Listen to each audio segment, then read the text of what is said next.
said they would do to her prior to killing her. Lately, he only dreams of killing those men. For him, the easiest part of the whole ordeal, or the easiest to accomplish at least.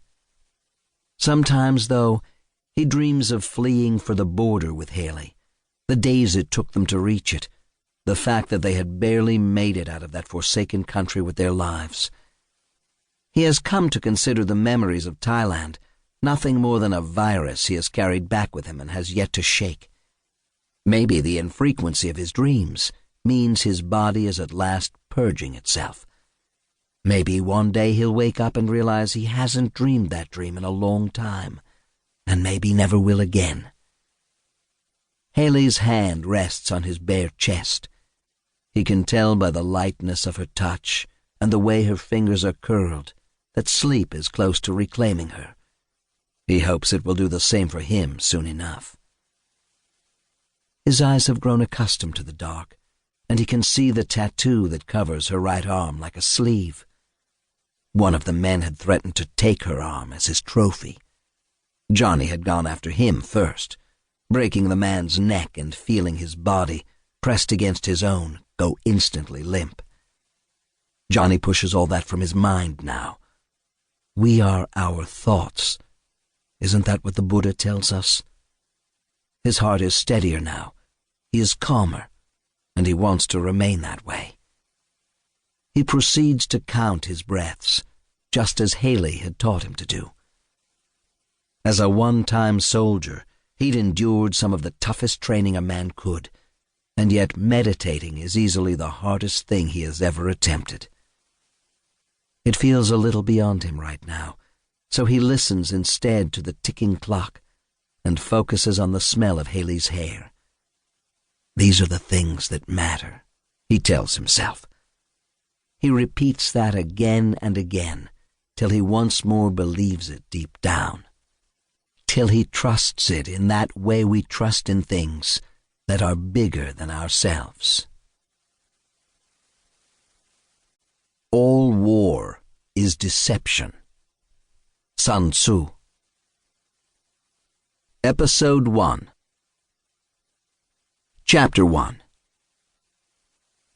I'm going to need you to go somewhere and lay low until your next job, the man on the phone said. When I do call, I'll need you here within a matter of hours, not days. Understand? Vitali, sitting on the edge of a worn mattress in a motel outside Boston, answered that he did. He knew very little about the man who employed him, a disadvantage, considering that the man knew more or less everything about him. The only thing Vitali did know for certain was that this man, his benefactor for the past 3 years, was located somewhere in New York City. So the comment about being there within a matter of hours and not days meant that wherever Vitali did go to lay low and wait, it couldn't be too far from this part of the country. There was a pause during which Vitali looked toward the only window and allowed his thoughts to drift to the still vivid memory of this morning's kill. A middle-aged male who worked as a therapist. But Vitali didn't care what the man did for a living. He didn't care whether or not the man had deserved to die. He was no avenging angel. Nor did he care that the man had a wife and children. Vitali made a point of learning everything he could about his targets, so he had known all this going in. Still, while pleading for his life, the man had mentioned his loved ones, had even tried to show Vitali photographs of them that he kept in his wallet. Vitali had simply told him that it didn't matter. Once he was in possession of the item he had been sent to retrieve, he shot the man in the temple with a stolen handgun, then proceeded with his trademark professional calm to stage it, so the death would look like a motel suicide. The man on the phone spoke again, pulling Vitali from his memory. There's a good chance this is the job you've been waiting for. Again, Vitali simply stared into the glare of the east-facing window and said nothing. The steady sounds of speeding trucks and cars coming from the highway just beyond were a white noise he found pleasing. It also helped sustain his dreamlike trance. Though this morning's kill had taken place just a little over